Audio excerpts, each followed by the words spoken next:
Sir വന്നിട്ട് പറഞ്ഞ കാര്യങ്ങൾ എനിക്ക് വേദന ഉണ്ടാക്കി. അതായത് എൻ്റർടൈനർ അല്ലേ നമ്മുടെ തൊഴിൽ. അപ്പോൾ എൻ്റർടൈൻ ചെയ്യുന്നില്ലേ ആൾക്കാർക്ക്? ഞാൻ എൻ്റർടൈനിങ് ആയിട്ട് തോന്നുന്നില്ലേ? ഓ, എനിക്ക് എന്താ കുഴപ്പം? എനിക്കൊരു കുഴപ്പമില്ല. മനുഷ്യന്മാർ വിഷമം വരുമ്പോൾ കരയൂലേ? അങ്ങനെ കരഞ്ഞു, വിഷമം പോയി.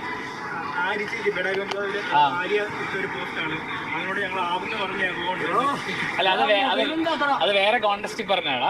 അങ്ങനെ അതും ഇതുമായിട്ട് യാതൊരു ബന്ധമില്ല. അത് വേറൊരു കോൺടെസ്റ്റിൽ പറഞ്ഞാണ്. അത് ഇതുമായിട്ട് യാതൊരു ബന്ധമില്ല.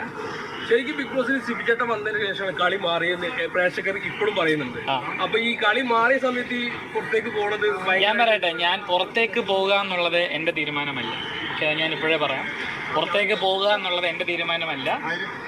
അതിനെക്കുറിച്ച് കൂടുതലായിട്ടുള്ള കാര്യങ്ങൾ നമുക്ക് പിന്നെ ഡിസ്കസ് ചെയ്യാം. ഞാൻ എന്തായാലും പുറത്ത് പോകണമെന്ന് ഒരിടത്തും ആരോടും ആവശ്യപ്പെട്ടില്ല. ആ വീട്ടിൻ്റെ പുറത്തേക്ക് വരണം എന്നുള്ളത്, നമ്മൾ ഇമോഷണലി ഡൗൺ അല്ലേ?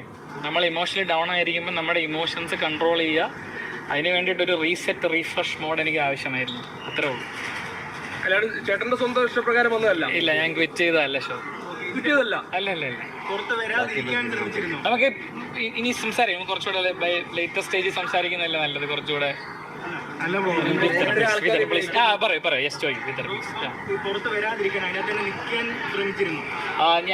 നമ്മള് ഇത് എന്റെ മാത്രം ഡിസിഷൻ അല്ലല്ലോ. നമ്മൾ അതിനകത്ത് കയറ്റുന്നതിന് കുറെ സ്റ്റെപ്പ് പ്രോസസ് ഒക്കെ ഇല്ലേ? അപ്പോൾ ആ പ്രോസസ്സ് ഞാൻ ഒരു ഒറ്റയടിക്ക് ഒരു കാര്യം പറഞ്ഞു. നമ്മളിങ്ങനെ ക്വസ്റ്റ്യൻ ആൻസർ ചെയ്ത് ഒരുപാട് സമയം പോകും. ബേസിക്കലി ഞാനൊരു എൻ്റർടൈനർ ആയിരുന്നല്ലോ.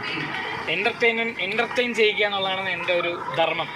അത് ഞാൻ അതിനകത്ത് വൃത്തിയായിട്ട് ചെയ്തുകൊണ്ടിരിക്കുകയായിരുന്നു എന്നാണ് എൻ്റെ വിശ്വാസം.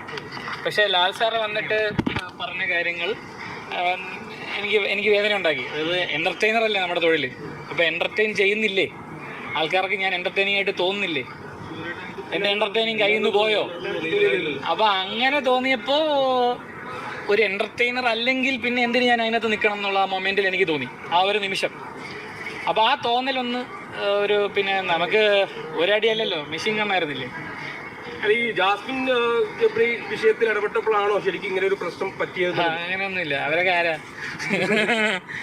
അവരൊക്കെ അവരെ ഗെയിം കളിച്ചിട്ട് അവരവരെ കഴിക്കും. അപ്പൊ അവരുടെ പ്രണയം ഫേക്ക് ആണെന്ന് ഞാൻ ഓൾറെഡി പറഞ്ഞെന്ന് തോന്നുന്നത് അവിടെ വെച്ചിട്ട്. അല്ലേ, ലാലേട്ടന്റെ എപ്പിസോഡിൽ തന്നെ ഞാൻ പറഞ്ഞില്ലേ, നാട്ടുകാരെ പറ്റിക്കൽ പരിപാടിയാണ്. സിമ്പിൾ.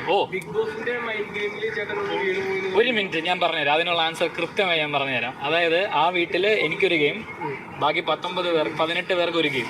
ഇതിന്റെ അപ്പുറത്തേക്ക് ബിഗ് ബോസിനൊരു മൈൻഡ് ഗെയിം ഉണ്ട്. ആ ബിഗ് ബോസിനെതിരെയുള്ള മൈൻഡ് ഗെയിം ആ വീട്ടിൽ ഇരുന്ന് എനിക്ക് പ്ലാൻ ചെയ്യാൻ പറ്റില്ല. കാര്യം ഞാൻ എന്ത് ചെയ്താലും പറഞ്ഞാലും അത് ബിഗ് ബോസ് കേൾക്കും, കാണും. അപ്പോൾ അദ്ദേഹത്തിനെതിരെ ഒരു മൈൻഡ് ഗെയിം പ്ലാൻ ചെയ്യുമ്പോൾ അല്ല, ഞാൻ ചോദിച്ചോട്ടെ, ജാസ്മിന് ഫേവർ ചെയ്യുന്നുണ്ട് തോന്നുന്നുണ്ട്? അഭിപ്രായമില്ല, അങ്ങനെ അഭിപ്രായമില്ല. നാട്ടുകാരാണെന്ന പരിപാടിയല്ലേ ബ്രോ. ജാസ്മിനെ ഫേവർ ചെയ്താൽ നിങ്ങൾ വെറുതെ വിടുവോ? ഏറെ കയറ്റില്ലേ? എങ്കിലും ലാലേട്ടൻ ഒരു എപ്പിസോഡിൽ ജാസ്മിനെ പറയുന്നത് നിങ്ങൾക്ക് തോന്നിയോ? തോന്നി. അല്ല, ഈ സിബിൻ ചേട്ടൻ കാണിച്ചു എന്ന് പറയുന്ന സംഭവമൊന്നും ഇവിടെ ആരും പ്രേക്ഷകർ കണ്ടിട്ടില്ല.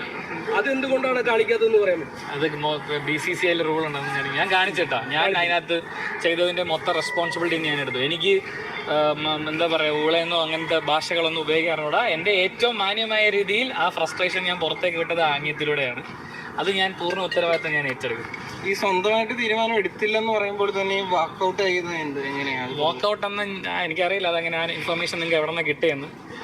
ആരോഗ്യ പ്രശ്നങ്ങൾ കാരണം മാറ്റുന്നു എന്നാണ് എന്നോട് പറഞ്ഞത്. അതായത് ഡോക്ടറിന്റെ ഡോക്ടർ നിർദ്ദേശം. അങ്ങനെ ഒരു പ്രശ്നം ഇല്ല നിങ്ങൾക്ക് തോന്നുന്ന? അപ്പൊ ഇതിന്റെ ക്രെഡിബിലിറ്റി പോകില്ലേട്ടാ? ഈ ബിഗ് ബോസ് ക്രെഡിബിലിറ്റിയെ ബാധിക്കില്ല ഈ സംഭവം? ഞാൻ പറയട്ടെ, എനിക്കൊരു അഭിപ്രായമില്ല. ശരി തെറ്റുകളില്ല, റേറ്റിംഗേ ഉള്ളൂ.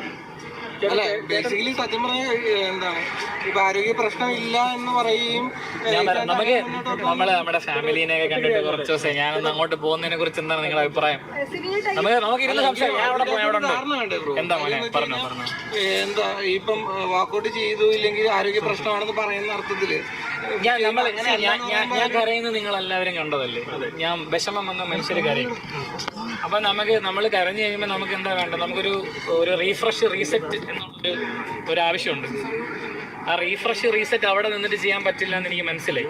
അപ്പം സ്വാഭാവികമായിട്ടും കൺഫെഷൻ റൂമാണെങ്കിലും ഇതെല്ലാം ക്യാമറയുടെ അളവിനുള്ളിലാണ്. അപ്പോൾ എനിക്കൊരു റീസെറ്റ് ചെയ്യാനായിട്ട് എനിക്കൊരു സ്ഥലം ആവശ്യമുണ്ടായിരുന്നു.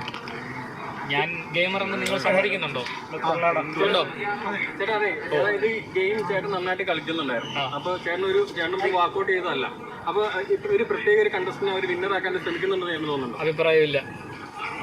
അങ്ങനെ അഭിപ്രായമില്ല ബ്രോ. അങ്ങനെയൊന്നും പറ്റില്ല ബ്രോ. ഇത് വെള്ളരിക്കപ്പെട്ടോ. 100% സ്ക്രിപ്റ്റഡ് ഒന്നുമല്ല. സ്ക്രിപ്റ്റഡ് അല്ലെന്നാ ഞാൻ പറഞ്ഞത്. 100% സ്ക്രിപ്റ്റഡ് അല്ല. അങ്ങനെയാണെങ്കിൽ ഞാൻ അവിടെ നിന്ന് കരഞ്ഞിട്ട് വരുമോ? അല്ല,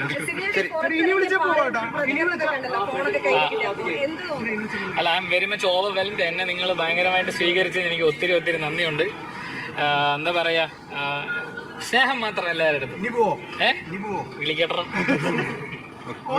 thank you guys. Thank you so much. നിങ്ങളുടെ